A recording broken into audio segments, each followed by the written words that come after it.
My problem with China is, of course, I admire their economic success and so on, but did you notice how after Trump's stupidities 3-4 weeks ago, Xi, I don't know how to pronounce the name, the Chinese president, offered China as the agent of new globalization.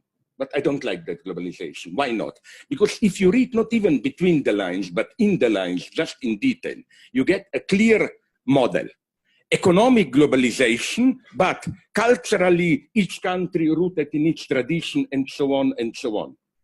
So you have, and this is, I think, even the deeper meaning of what is going on now with Turkey, all this. A new capitalism is emerging, which combines in a perfect way local, ethnic-centric authoritarianism with open economy. And I think, as I put it in a comment that nobody wants to publish, it's typically, if in the old days, which means 5-10 years ago, we had what I called Zionist anti-Semitism, you know, like, this is Trump's politics. In United States, his right-wingers don't want Jews, but Israel is good.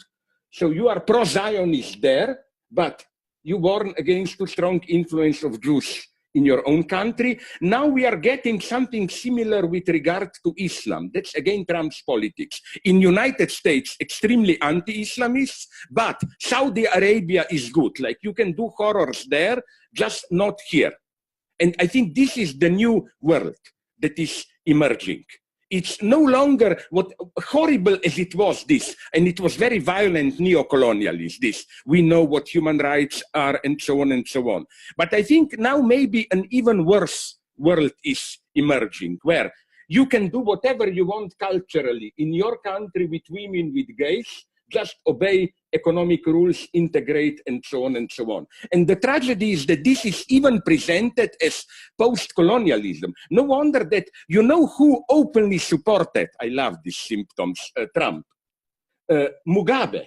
He said, I agree with him. For him, it's America first. For us, it's Zimbabwe first, and so on. This model is this model is pretty terrifying, I think, because when we both agree on globalism, but this globalism should not just be economic globalism. It has to be a new social vision of, I don't know what kind of solidarity. We all agree here. I mean, that's, and even the intelligent capitalists know it, all that bunch that I think when we take people, sorry for bad taste remark, power, they should be, they are the first to be shot, I think.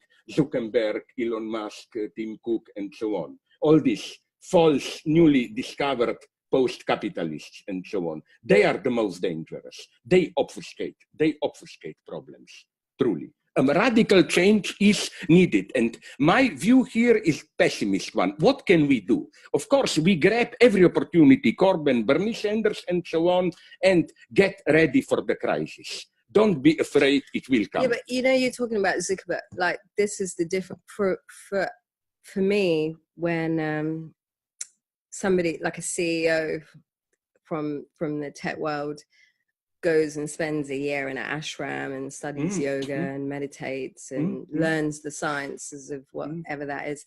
And then when they come back to the real world, they apply it to how their company can do better or how they make more money. And so like, it's very weird that sort of knowledge can be extracted of self enhancement, you know, or why do you find it weird? I find it totally natural. Yeah, I find that very weird. And I is that the future? Why? Is that a norm that everyone is going to access, like, you know, the kind of things that teaches to be a bit more, I don't know, of a humanitarian, but then always apply it to a capitalist model, because that is, you know, it's one of those things that goes into what makes an acceptable, successful human being, is a bit of this and a bit of that and a bit of this and a bit of that. So you know where it all began? I'm sorry, you may probably know it, the book that I quote all the time, Brian Victoria, Zen at War. The first who practiced this were Zen Buddhists in Japan in late 30s, 40s. They totally supported Japanese military interventions in China. They even provided authentic, as far as I can say, Buddhist justification for them. I will give you a nice example, very short one. I'm sorry some of you know it. Daisetsu Taro Suzuki, in my youth, the great teacher of Zen Buddhism, wrote in late 1930s a wonderful text of advices to Japanese military, where he says, Buddhist meditation is the best way to train perfect killing machine soldiers. Because he said, sorry for the bad taste remark, let's say you are the enemy, I confront you on the battlefield. If I remain caught in the illusion of reality, then I will have some trouble killing you, you know, my God. But if I adopt the Buddhist view, there are just appearances, I don't have a self, I just observe dancing on phenomena, then that's Suzuki's description. It becomes easier. My knife is floating in the air, your body in this comic dance falls on my knife, and so on. That's for me the horror. Very authentic meditation can perfectly serve as a, that's well, why I come from Sri Lanka.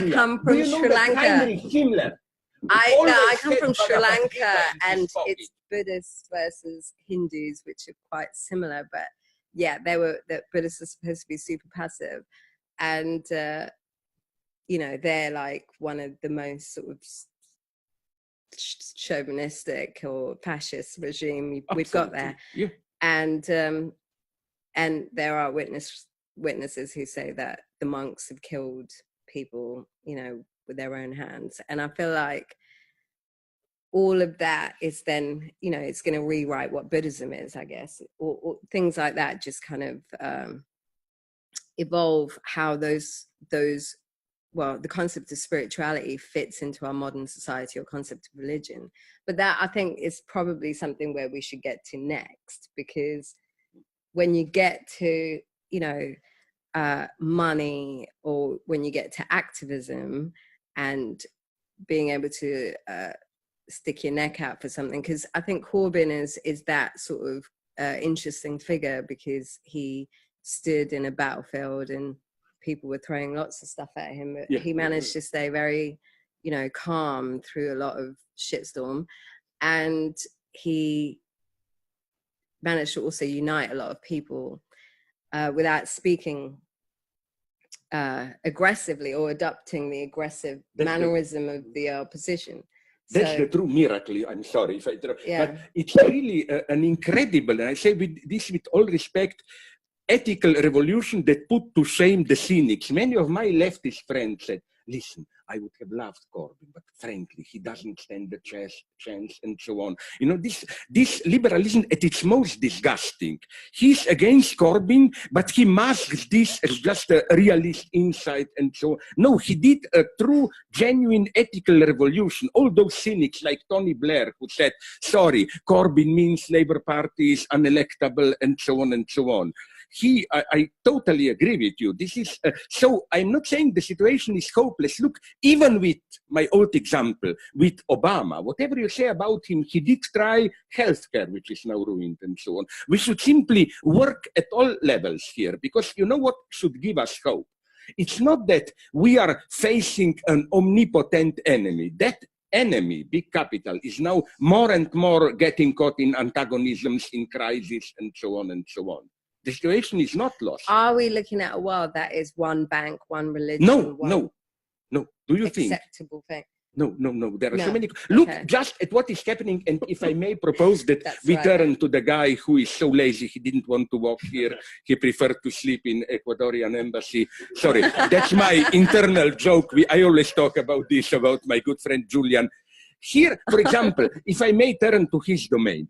Where did I feel the last time a great need for new WikiLeaks?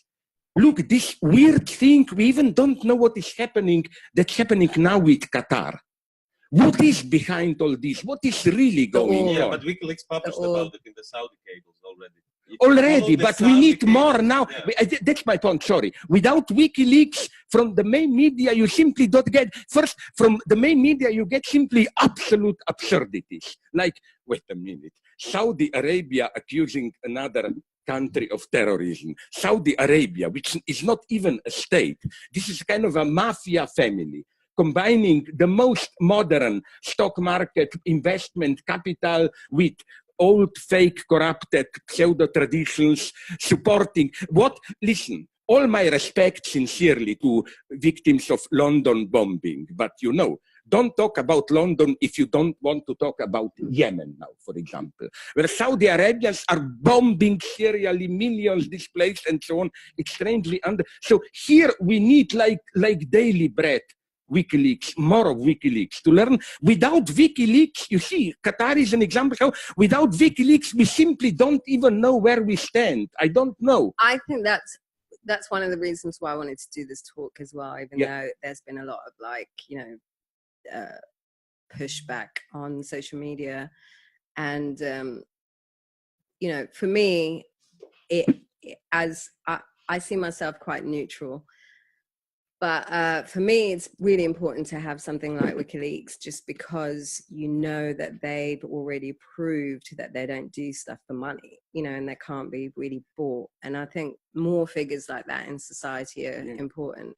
And more of those figures in society are in, you know, danger. And one of the things that I think I'm quite optimistic about in London is that kids don't care, you know, like if you look at the way people were talking during the election and stuff like that, people were quite open, and they seem to be showing that they're on the right side of, you know, that kind of thinking. And I just feel that how do we protect ourselves?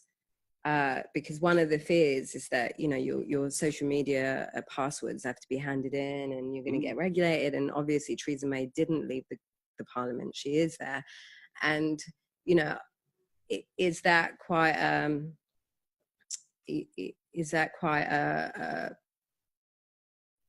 a dangerous thing to remove, say, somebody like WikiLeaks from, you know, from